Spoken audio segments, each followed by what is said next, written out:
As I continued studying scripture, something began to happen that I wasn't expecting. I started out looking for comfort. I started out looking for answers. I started out looking for relief. What I found instead was identity. At first, I was simply trying to understand the Bible, not memorize it, not quote it, understand it. I wanted context. I wanted history. I wanted culture. I wanted to know what was happening when certain words were spoken. I wanted to know why people acted the way they acted. I wanted to know what God was actually saying instead of what people told me he was saying. And as I started digging deeper, the Bible became alive. The stories stopped feeling distant. The people stopped feeling fictional. The scriptures stopped feeling like ancient documents. Everything started connecting. The more I learned, the more I realized that salvation was only the beginning. There was something else God was trying to teach me. Identity. For most of my life, I had lived reacting to circumstances, reacting to people, reacting to rejection, reacting to pain, reacting to trauma, reacting to fear, reacting to whatever was happening around me. But now God was beginning to show me who I was, not who people said I was, not who my failures said I was, not who my past said I was, who He said I was. And that changed everything. One of the first revelations that hit me was understanding what it means to be a child of God, not in a religious sense, in a legal sense, in a covenant sense, in an inheritance sense. The scriptures talk about believers being co-heirs with Christ. That means something. It means we are not outsiders. We are not beggars standing outside the gate hoping God notices us. We are sons and daughters. We have inheritance. We have position. We have access. We have rights. And for someone who had spent much of her life feeling rejected, that revelation was enormous. Because rejection tells you that you do not belong. God was telling me I did. Rejection tells you that you have no place. God was telling me I did. Rejection tells you that you have no value. God was telling me I did. And for the first time, I started seeing myself differently. As I continued studying David, I began noticing something unique about him. David wasn't simply a king. There were moments when David functioned in ways that looked priestly. There were moments when David stood before God in ways that fascinated me. There were moments when he sought God directly. Moments when he interceded. Moments when he approached God with humility and authority at the same time. And that led me down another path of study.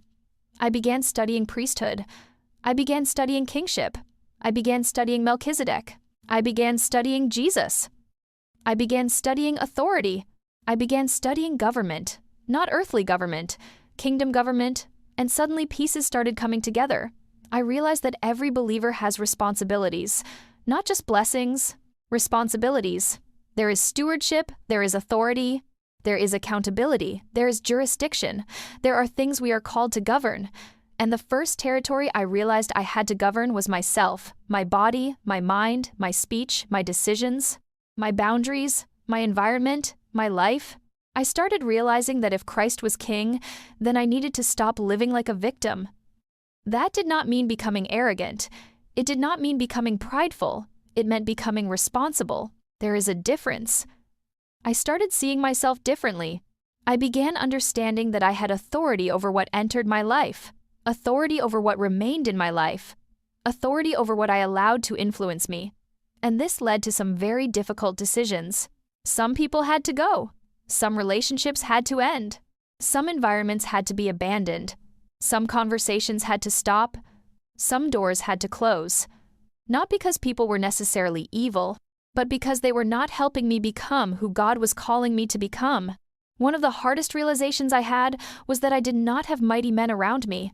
When I studied David, I saw men who strengthened him, men who fought with him, men who stood beside him, men who believed in the same kingdom vision.